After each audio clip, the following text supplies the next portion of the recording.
With that, we'll come to our next session, which is on unlocking economic value in sustainable agriculture and rural development and sustainable natural landscape and business opportunities. We have with us the chairperson of this session, Mr. Joyanto Chakraborty, mentor BCCNI National Agri Horti Food Processing Rural Development Committee.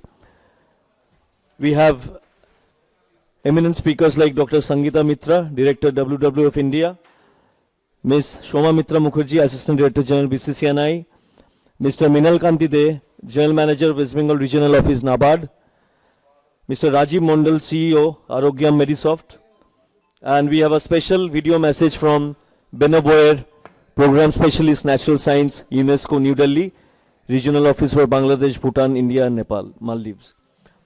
So I would just request to rearrange the table and place the name cards accordingly.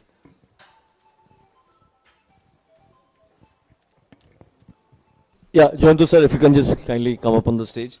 Dr. Sangeeta Mitra, please. Soma, ma'am. Mr. Minal Kanti De, sir, if you just kindly come up. And Mr. Rajiv Mondal. Good evening, everybody, and hearty welcome to this session. It's a bit challenging also at 4 o'clock to discuss about agriculture, which starts in the early morning with breakfast.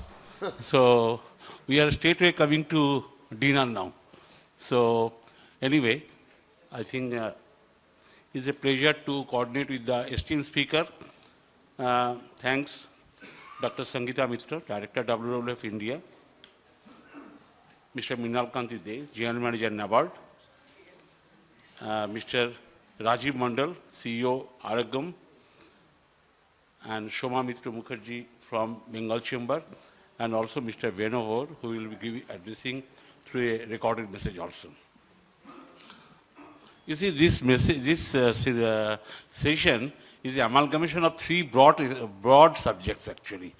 It is not a single: agriculture, rural development and natural landscape. Just think about it, how big it is. And agriculture and rural development in Indian budget occupies the third and fourth highest invested budget in the India also. So straightway, before we come to the panelists for their opinion, I'd like to set a context that in agriculture, in 1960s and 70s, we started with the Green Revolution because that time we were really living with hungry stomachs actually. We didn't have the foods. So that time we have done the Green Revolutions. And in 60s and 70s, we have intensified our resources like fertilizer, pesticides, seeds. There is no regret for that thing because that time hunger alleviation was the major subject actually. So we have done it, but at the cost of exploitations of the natural resources also. That is a big thing. Then came the, after gradual progression, there comes the Food Security Act. All these things has come now.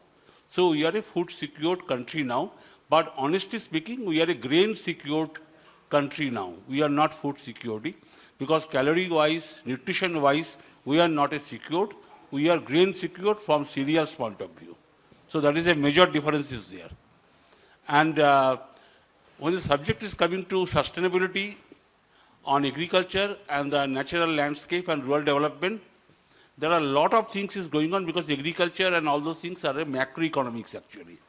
Here you will find that major focus is on soil, on the application of fertilizer, on the application of pesticides. All those things are there, but the transformation has started from reducing the load of toxic ingredients from soil and air to a green chemistry molecules also. So here, policy push is very much required actually. This is a subject because in India, right now, 14.5 crore farmers are there. Just think about it. Even many countries, they don't have the populations. We have 14.5 crore populations of farmers are there. And to mobilize them, you need a policy push. I'm telling you how policy push can sometimes advantage, sometimes disadvantage also. Now we have all know that methanol, we are blending methanol, ethanol with the petrol, But for that case, we are indiscriminately cultivating maize plants actually. But we are sacrificing the pulses or the proteins also. So a lot of things are there. So these eminent speakers will give their opinion on their subjects. So I will humbly request that speakers can take in the first round 5 minutes each. Then we will go for another 5 rounds, 5 minutes. Then we can close the session also. So with due respect, requesting you all to adhere to the time. First, I will go to Dr. Sangeeta Mitra, Director WWF India. Her understanding on the topic of the subjects. You like to have some presentations? Okay. Yeah.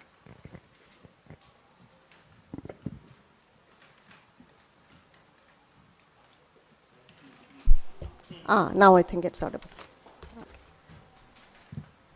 Ladies and gentlemen, very good afternoon to all of you, all the distinguished members here on the dais, Ms. Session Coordinator, Mr. Chakravarti, in front of me, all the present dignitaries, and I'm humbled actually. I'm privileged also that it is indeed a privilege to be part of this session, that engaging in one of the most relevant dialogue, relevant topic. I don't know, in the morning I was thinking I started jotting down some points to share with you, but maybe in these slides you may get some inputs.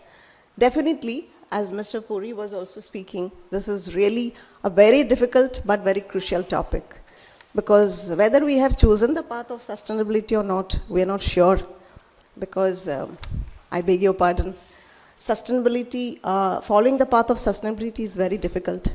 Believing sustainability is something else. I must begin by saying that I'm not a professional speaker in this kind of forum. However, the theme of the summit, specifically where business meets sustainability, or perhaps more appropriately, where economy meets ecology, I think is extremely relevant. I'm a person with a background in science. I have learned a little bit of science, whatever I understand. The idea of sustainable development is not new. Today's topic, what is more relevant is sustainable agriculture. As just now Mr. Chakravarti was saying, half of India is feeding, and the farmers, the number of farmers we have, I think it is much more than any country's population. So the global community formally began acting on sustainable development, I think almost 34 years back, from 1992. I will share that chronology with you.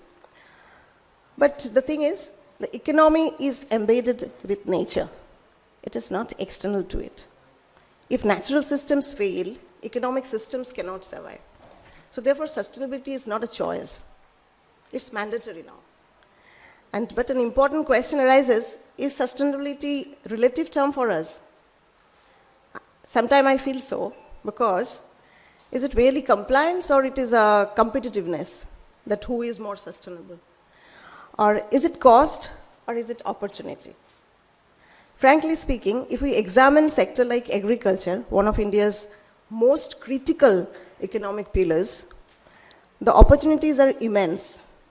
But agriculture supports livelihoods, it supports our food security, it contributes fertility, water resources, and it has a lot of other issues related to it, pollination, pollinators, biodiversity, lot of interdisciplinary subjects are related with it.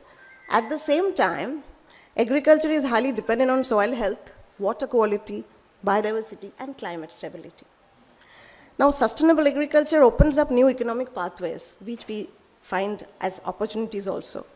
So, climate resilient farming systems, efficient water use. Someone on a dignitary was speaking about the water sector. He pointed out some issues. Organic and natural farming markets. These are all opportunities. We all know that. But these are not environmental add-ons, actually. They are emerging economic frontiers also. This decade also is decisive in the context of sustainable development goals. We are talking about SDGs, which has a framed timeline. 2030 is our target. We have our nationally determined contributions. We have our all targets. We have fixed targets, but unfortunately, we have missed most of the targets, maximum time. If we align policy business models, if we community action, sustainability, can transform from a moral obligation into a growth strategy, frankly speaking. And the question before us today is not whether we can afford sustainability. The question is whether we can ignore sustainability. This is the question. Now, coming to the point that I wanted to share with you today, I hope it is visible. Okay. These are the key global milestones. Just a few minutes back I told that almost 34 years back we started with it, with the adoption of Agenda 21. Globally we started like this, as Mr. Puri was also telling, that UNFCCC, our commitment, all these things. And obviously a global climate fund. Nobody is having any concerns on that. And above all, the geopolitical uncertainty, today's world. So the Johannesburg Summit, the UN General Assembly in 2015 actually, we came up with SDGs. Now if we talk about the SDGs, just now, a few minutes back, what we are discussing was SDG 17 actually, partnerships or partnering. Very important, but are we doing our collective activities? If I go to that point, I must mention, we are in an emergency period. I must want to share with this August platform, we are not in a world of climate change, we are in a world of climate emergency. I don't know whether we recognize it, whether we realize it, that's a different issue. You can't escape. We have 3 planetary emergencies, and the 4th is our geopolitical uncertainty. Every moment, everything we are doing. Now, this is actually a reverse process. This is not sustainability. Is not the path of sustainability, what we are moving towards, totally an uncertain path. Now, coming back to the discussion point regarding our natural resources. As I told at the beginning, much of our natural processes, now we are unable to understand because it is silent, it is invisible, and it is mobile. You may not understand nature and natural process. It is happening. Nature is a scientific laboratory. And it is happening, and we are not, in fact, putting price on whatever we are using. From whatever raw material we are using in our industrial process, in our day-to-day developmental processes, these are all coming from nature, so these are all natural resources we are extracting and we are using, whatever we are manufacturing. Largely it is from natural resources. But the problem is, we have not accounted the natural capital. This is the biggest crisis. We have never accounted. In our GDP, it is not accounted. The 3 pervasive features of mobility, science, and invisibility that I spoke about, it makes it impossible for markets to record adequately the use we make of nature's goods and services. We have never accounted this. Now coming to we started the previous session, I'm just pointing out that we discussed about money, where from it will come. What is money now? Natural capital has a market price, but not its true accounting value. True accounting value is something different, and market price is much, much, much lower, which is the price at which a good, service, or asset is exchanged for in the market. So we are unable to actually assess the market price of anything, any natural resource. So our exchange price is very limited. Now coming to the sustainable agricultural point of view, see, organic farming, sustainable practices, IPM, integrated pest management, or water conservation strategies, these are very common practices. I think I don't have to speak about it. All of you know it. But the most important point in terms of, with respect to India, is around 50% of the world's habitable land is dedicated to agriculture. It is almost same in India. This includes both cropland and grazing land. And it is, in India, it is one of the most important sector that has the biggest impact on the health of our planet. It is India also, it is most important factor. Now, I spoke about this decade of restoration, that UN decade of restoration, we are passing through it actually. This decade, more than half of the decade is over. Now it is 2026. We had a target. We have committed that preventing, halting, and reversing loss of nature is our sustainability path. But see the facts. We have to depend on our facts, not on perceptions. The fact is, in front of you, almost 60% of the land in India is used for agricultural purposes. We can't ignore that. 85% of our Indian farmers are marginal or smallholders. They also have economic opportunities, I must tell you. Owning less than 2 hectares of land. So yet they cultivate nearly 50% of the country's crop area. We can't ignore when we think about sustainable agriculture. Agriculture is the largest consumer of fresh water, utilizing nearly 80 to 92% of the total freshwater withdrawals. And where from it is coming? Coming from nature. Placing immense pressure on natural water systems. Our rivers, our streams, whatever the water pools we use. India has over 2.78 million hectares under certified organic farming, but it is approximately 2% of country's total net zone area. So there is immense opportunity still left. Groundwater depletion crisis, inefficient irrigation practices, shrinking rivers and wetlands, ecosystem imbalance, and sustainability challenges. So sustainable development has plenty of challenges as well as opportunities. Opportunities for the markets, for the market drivers. Now, how to reduce our footprint? We are looking at all these points. Same thing, I don't want to discuss, this is a global point of view. Now, one point I must mention here, probably we are not looking into it. You invest $1 for nature, you get return of $9. I don't think any market item or anything can give you that much of return. The problem is we have not accounted that cost. Now coming to the core areas, work areas where WWF is working, my organization is working. We are also working on sustainable agriculture and water management practices for crops with high environmental footprints in vulnerable regions across India. Somewhere it is central India landscape, somewhere it is in western part, in Gujarat, in Telangana, and many other places on different kind of projects. And deploying also innovative technologies and systems to reduce water use mainly and to limit the carbon footprint.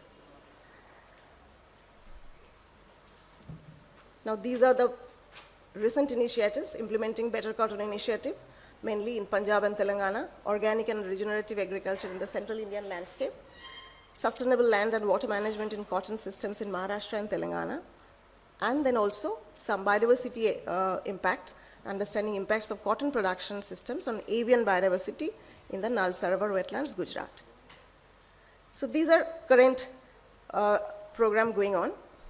Now coming back again to sustainable, as I told, many are the marginal small farmers. Yeah, I will do it first. So this is one of the opportunity for the small farmers. People are also practicing, maybe very limited scale, but this is one of the good opportunity for small holdings, the farmers with small holdings. It is an integrated organic farming system. I don't want to go into detail of it. I think many of you might be knowing it. Then I'm coming to certain SAPs, some sustainable agricultural practices in India and key opportunities thereon. Obviously, water is a big opportunity, use of water and treated water. Okay. Organic farming is very less in India. You see the map, but it is a very popular thing in all over the world. But in India, it is still in a nascent stage. India's treated used water could unlock an economic opportunity of up to $35 billion by 2047. I think this is a good opportunity and could be used annually to meet major industrial and irrigation demand. Coming to geographical coverage of states producing vermicompost, very known factors. These are very small units. Even small holdings people and some small entrepreneurs can actually take up vermicomposting. But you see the vermicompost produced available lakh metric tons in different states. West Bengal is also still behind. Except Assam, not much of the states are involved in it. Crop rotation and intercropping. So this is a practice, but this is not only practice. I will share many of you. This is the scenario across the different states in India, crop rotation and intercropping. These are all sustainable agricultural practices, if I say. Biodynamic farming, this is another kind of thing. I think in West Bengal probably tea industry uses this. This is a different kind of farming practice. Biodynamic farming system mainly works on the relationship between plant growth and cosmic rhythms, mainly solar lunar rhythms. So this is very unique, but this cannot be done in large scale. Now other modes of SAPs. Agroforestry is very common, but for the large farmers, not for the smallholders. Conservation agriculture, this is another practice, very less practice, but still this is an option. Cover crops and mulching. I think mulching and cover crops is an old traditional practice, but hardly we practice it across the country and we have forgotten all these techniques. Contour farming, very commonly practiced in northeastern states. Permaculture, it's a polyculture system. Floating farming. I think in some parts of West Bengal it is still practiced. Kerala, Arunachal Pradesh, Manipur. integrated farming systems. I think many of you know it. So these are other models of sustainable agricultural practices which are at low scale happening across India. And then we must speak about traditional technology. Some of the components, and we can, actually some of the states have taken up, maybe in urban area also. In urban area also we can practice sustainable agriculture and aquaculture. That practices are there, only we have to find the opportunities and link the market producers and the different agencies. These are certain examples how we can utilize the tradition and technology together for sustainable agricultural practices. Now coming back last, I'm looking at the own city of Calcutta. I think you know this is a sustainable practice, but I am very sorry to say that we are almost going to stop it because we have choked the entire wetlands. I talk about the Nal Sarovar just a few slides back. That is a Ramsar site. In our own city of Kolkata, there is a Ramsar site. We have ignored it like anything, I must confess. I'm very candid enough. We have ignored it totally. Thank you. There are many more things to discuss, but I think time is too short. Thank you, Dr. Sangeeta. I think wonderful. I'm just giving you, in condition to what doctor has told, 3 things.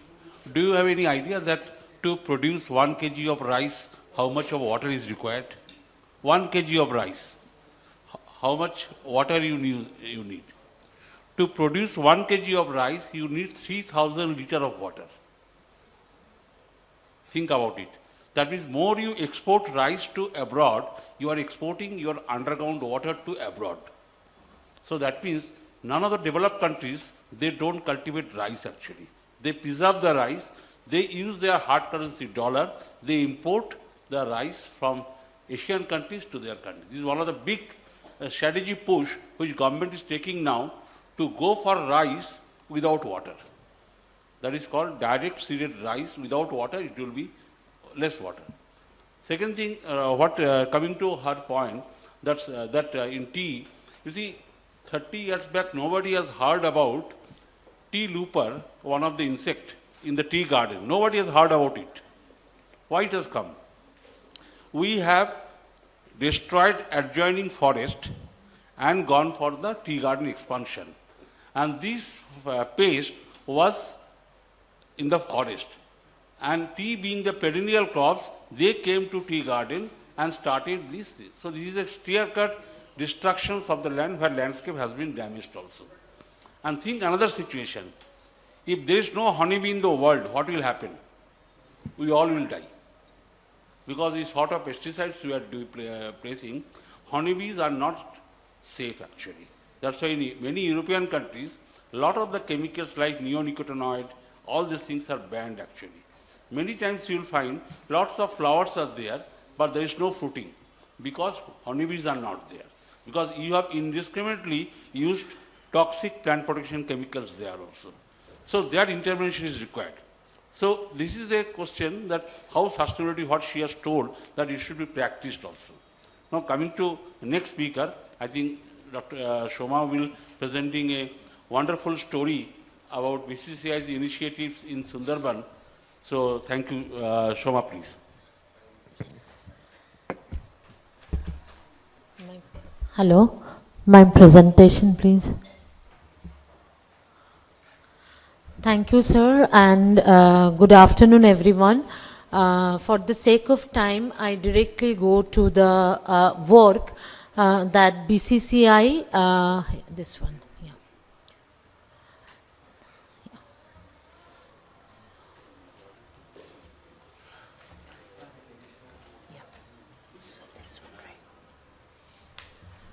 So, this is a project, this is our very own, BCCI's own project, and this project is, conceived and designed by us, by the Bengal Chamber of Commerce and Industry.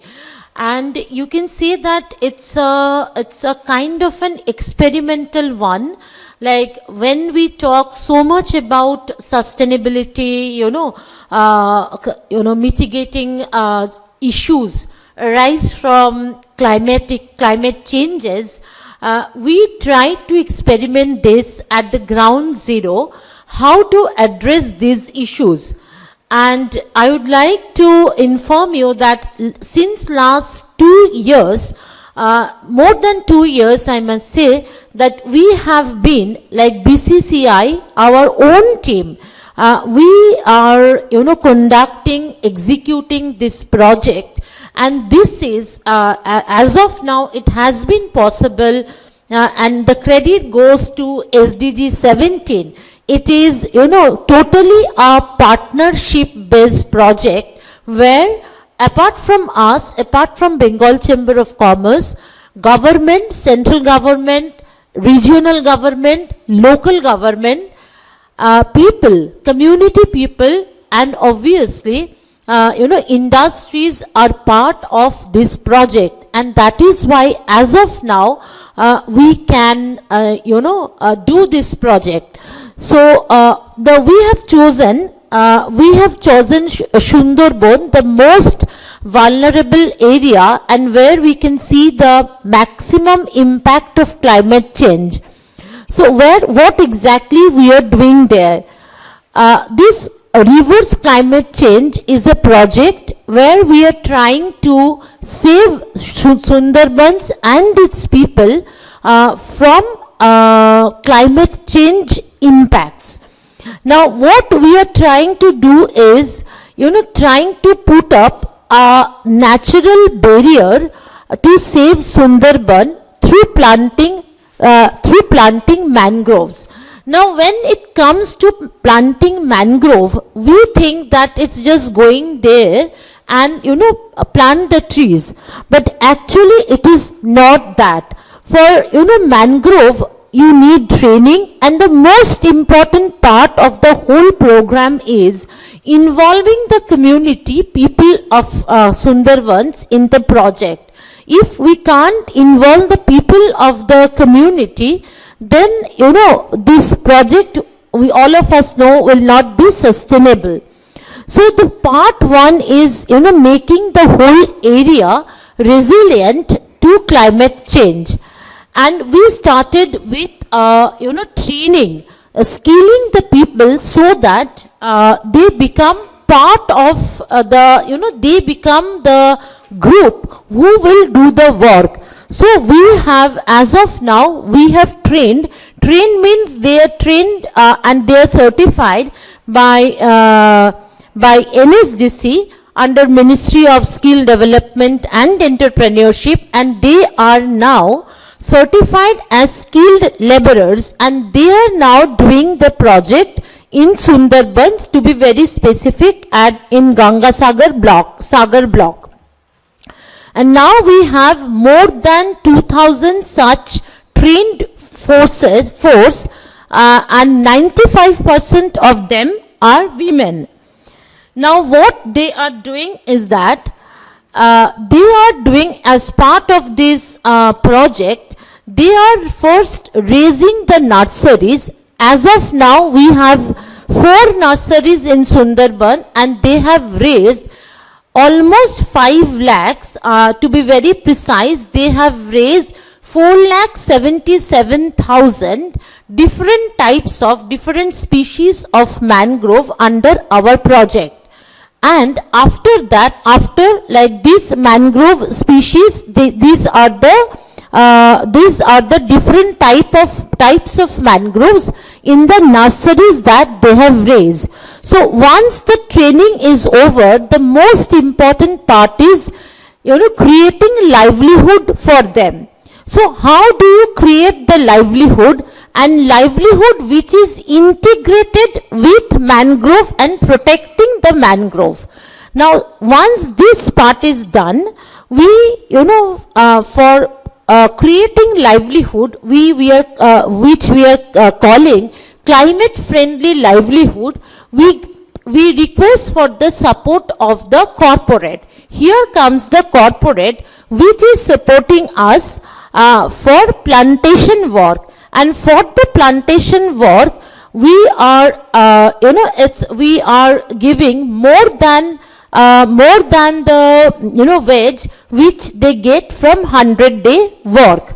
So almost 375 rupees, not almost, we are giving 375 rupees wage per day.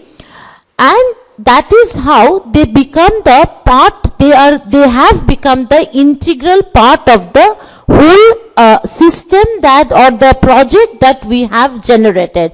As of now, we have generated almost 35,000 person days of work there. And the most interesting thing is, we have what is our livelihood generation strategies that I was talking about this. Apart from plantation work, the nurseries are, now these nurseries, because they are trained, now these nurseries are managed by the women, those who were trained, and now they are also selling the mangroves that they have, created. Now you can see, like, these are the goals, SDGs, that we are trying to address through the project. Coming to the end of the whole thing is that, the carbon credit, this is also where, the sustainability part of it comes. I hope many of you know that, it is an obviously very, an international assumption that a mangrove tree sets off 12 kg of carbon dioxide in an average per year during its lifetime. So when we have already created almost 4 lakhs of saplings and we have already planted 2 lakhs of mangrove trees.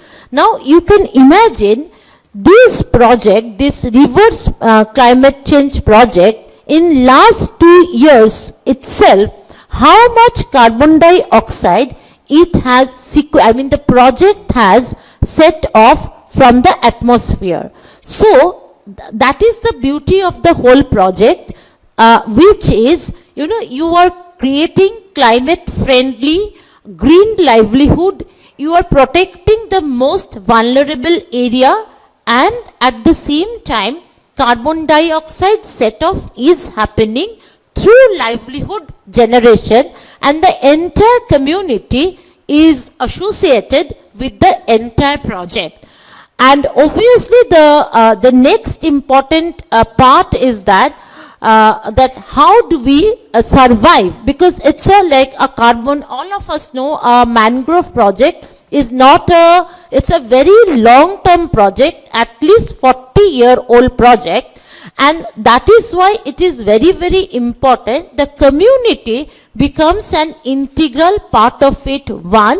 And the most important part which we have realized from Bengal Chamber, which right now we don't have in the country, is we need a very dedicated force, rather you can say climate protector force, skilled force, who are passionate and those who have perseverance, because when we have implemented this project, we have seen how difficult it is. It is easy to present here, probably present the whole thing here, but it is truly, truly difficult.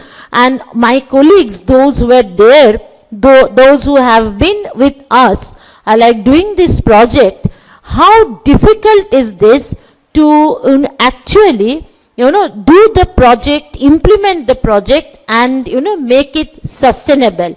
So we need a very strong, passionate workforce, those who understand the significance of the whole work. Thank you. They are the beneficiaries, and like this is a big one, it's a big project, so I'm not going slide by slide.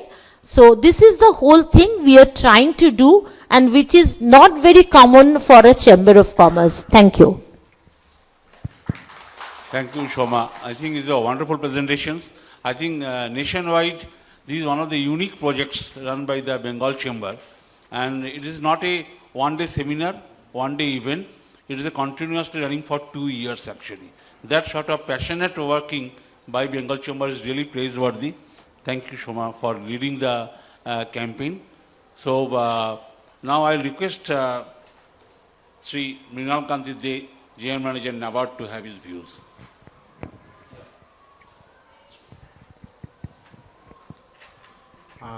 Thank you, Mr. Chakraborty. Respected co-panelist, dignitaries sitting on the other side of the panel. I think you don't require introduction of NABARD.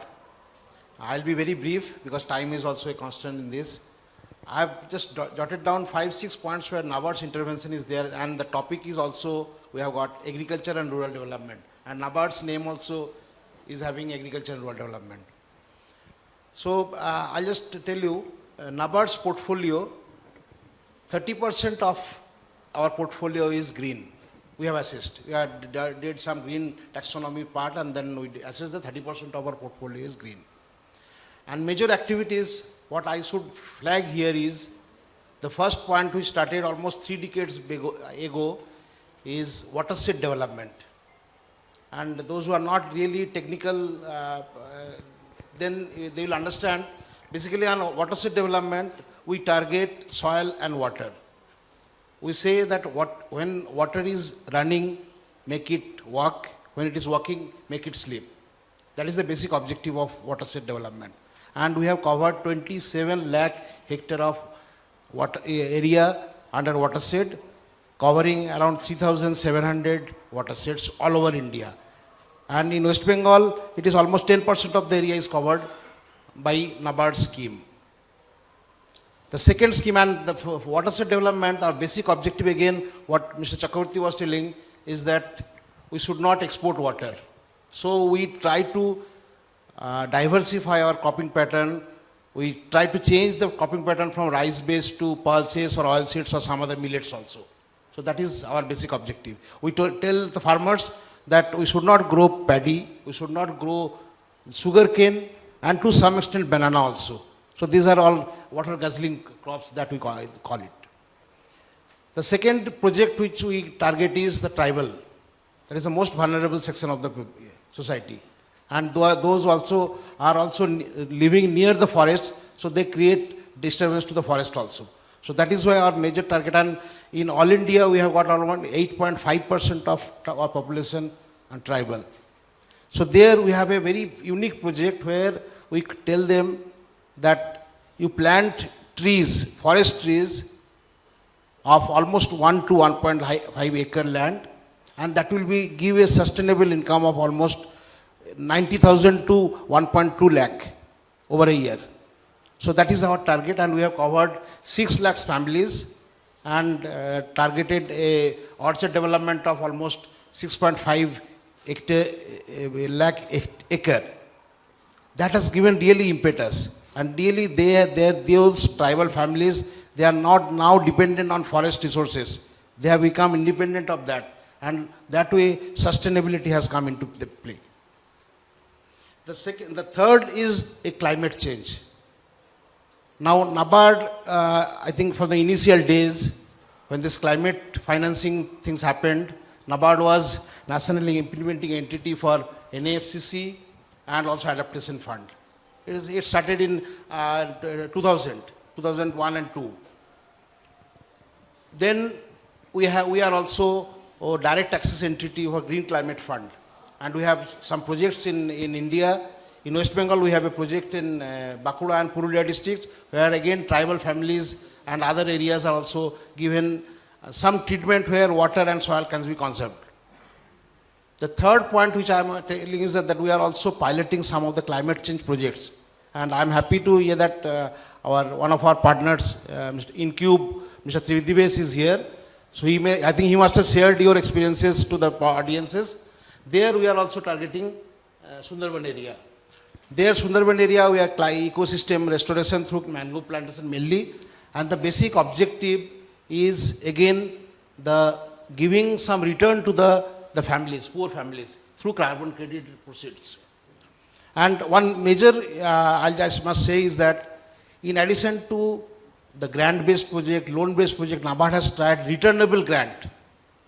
If a project is becoming viable, economically viable, giving some return, they can give back the grant to NABARD so that we can implement some more projects. So that returnable grant concept has also come in this picture, in this project. So that is, some other projects are also there, but I'll just mention one thing. State government has taken an initiative of constituting a green finance hub so that the green financing can happen on a more smoother way and different products can be developed. That is one more development.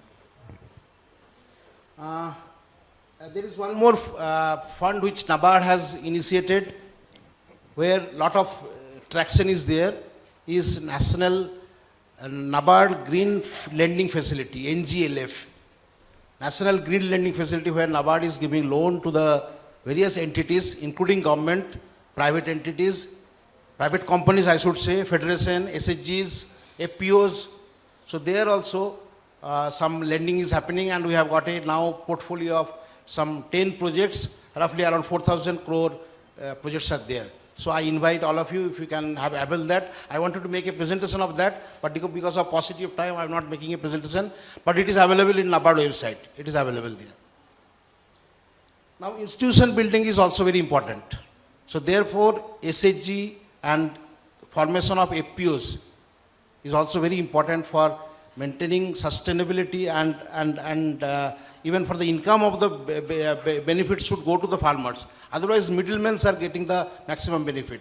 So therefore, the NABARD is encouraging in a lot way in formation of FPOs, and we have almost 7,500 FPOs all over India. In West Bengal, we have got around 400 FPOs, and they are really doing well, and they are really, farmers are now getting lot of income from that formation of FPO.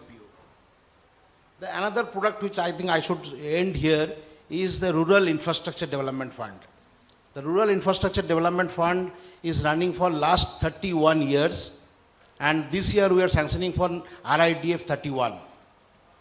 And let me tell you, RIDF, very good schemes have come, and we are now encouraging, there are 35 sectors where we are funding, but we are encouraging now green activities like solar, as morning in season also it was taking solar, or maybe for encouraging circular economy, for restoration of ecosystem. So all those areas are there, and we have got a very good portfolio, and as I told you, under RIDF also almost 1/3 of our portfolio is green.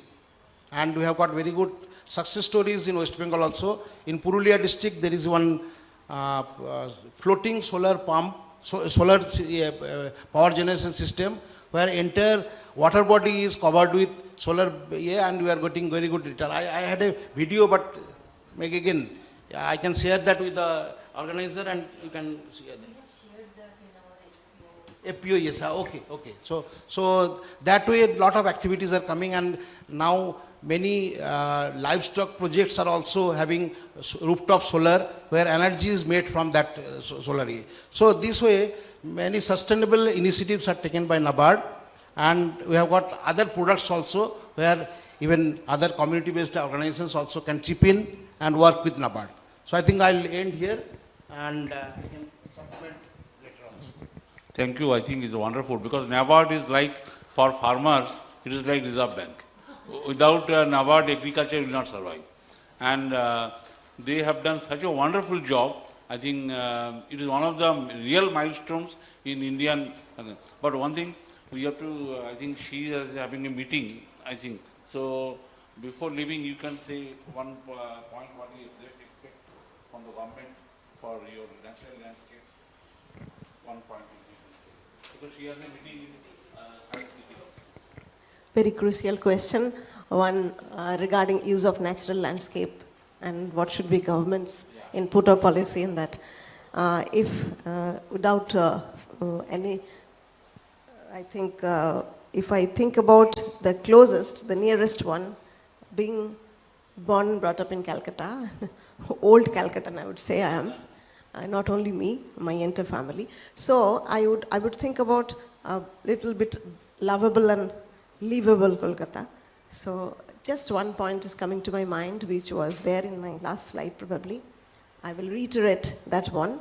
On 23rd September 2025, I think all of you who were in Calcutta, you might have experienced only a breaking news on the next day that 12 people were electrocuted because the entire city was inundated. it was one eventuality, but the fallout we never discussed what was the reason. That was an ecological disaster actually. That is in making, but we never realized that. We recognize those things sometime, just like flicker of an eyelid. We just think about those points and then we forget. The city of Kolkata is actually sinking, and it is in such a state. Ecologists know it, geologists know it, environmentalists know it, but again there is a binary. If I talk about environment, that is a false binary, that I'm against development. It's not like that. Development is not GDP plus growth factor. Development is also living sustainably. So I would request government to look at those points, to look at those wetlands in Kolkata all across without decimating those wetlands systematically, and to make it seriously taking care of those wetlands, whatever remnants are there. Along with that, putting some pressure, mainly or acting, I also act as a pressure group, not personally, from my institution, to put those wetlands health back to normalcy, to restore their health, as well as putting some taxes for waste management. I must say, as I told, there are 3 planetary emergencies. Pollution is out of this accumulation of huge amount of waste, and especially in our urban landscape. So urban landscape has a lot of opportunities. We must think about it. Kolkata city has grown like anything. It has grown, it has extended. The extended part of Kolkata, look at it. All our artilleries, I think all the Britishers were not fooled. They have digged out a lot of canals and sluice gates, all choked now. Now we are living in a collapsing situation. I think government should seriously think about it. Again, I would say ecologically they should think about it, not only economically. I can't see this city dying. So thanks to it. Thank you. I think you have raised a very valid points, and really, and not only human lives. In Baliganj area, almost all cars have been damaged. All cars. There is not a single car left because of this choking of the wetlands. I think it is one thing. But anyway, thanks, madam, for your kind presence and very valuable comments also. Thank you. Jayanto sir, I would request to please do the honors of handing over this memento to her, Dr. Mitra.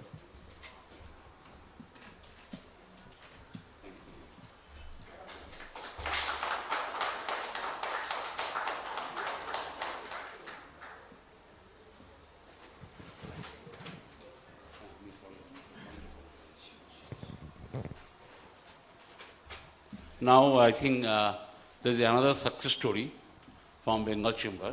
The speaker, Mr. Rajiv Mandal, CEO, Araggam Medisoft, he is also was incubated at OABL and BCCI Tech Incubation in Calcutta.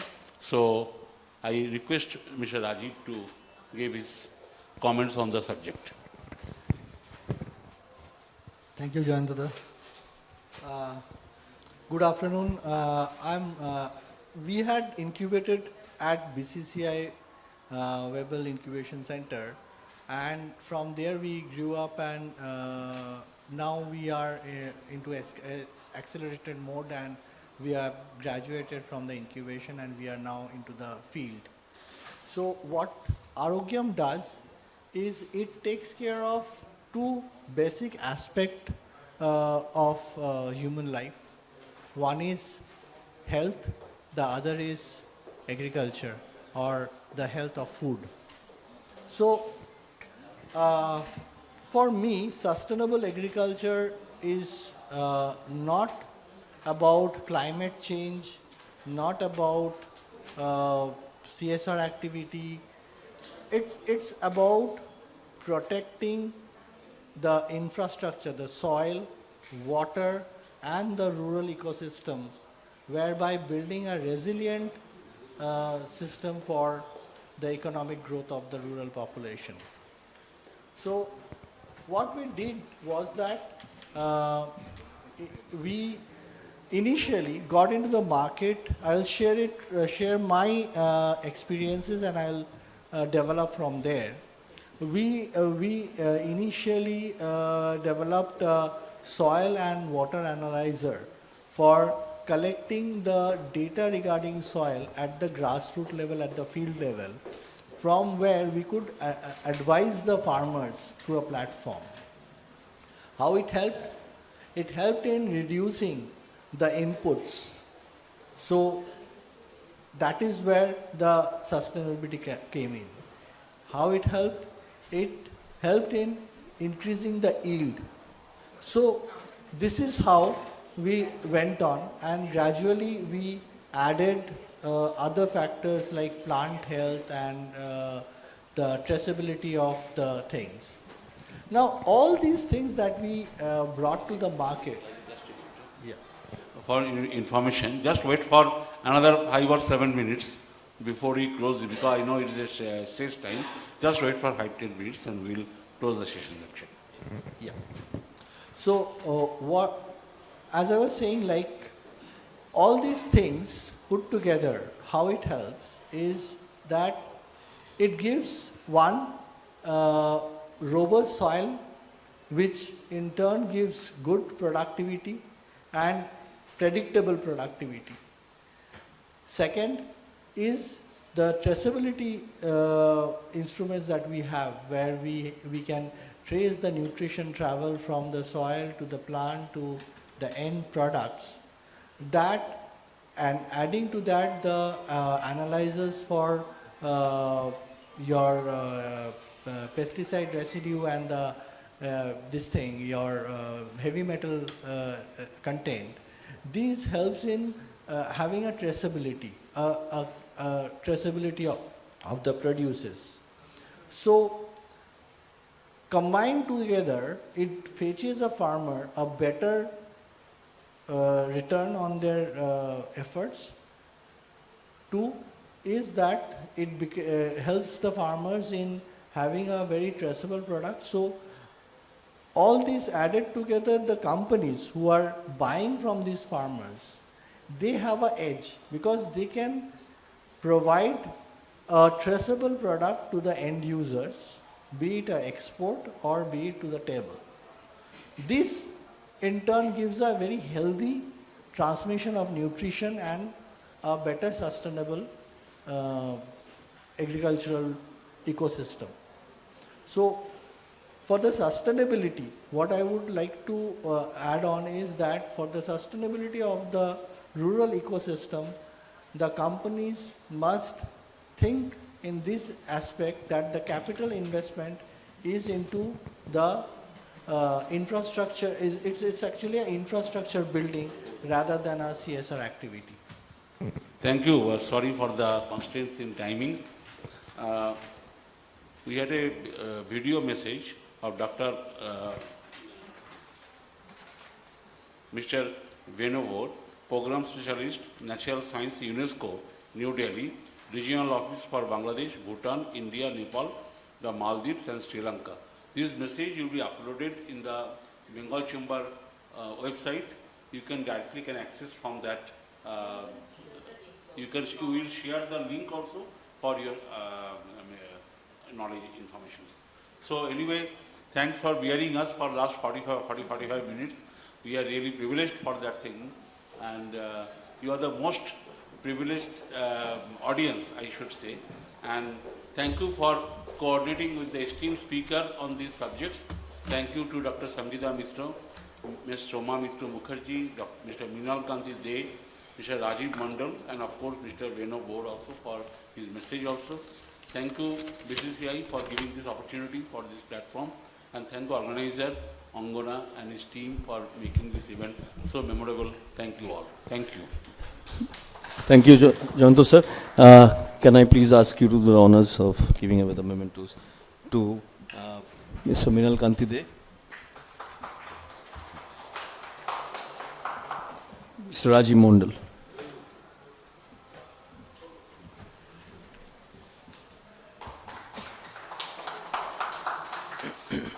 Thank you. Thank you all. Thank you.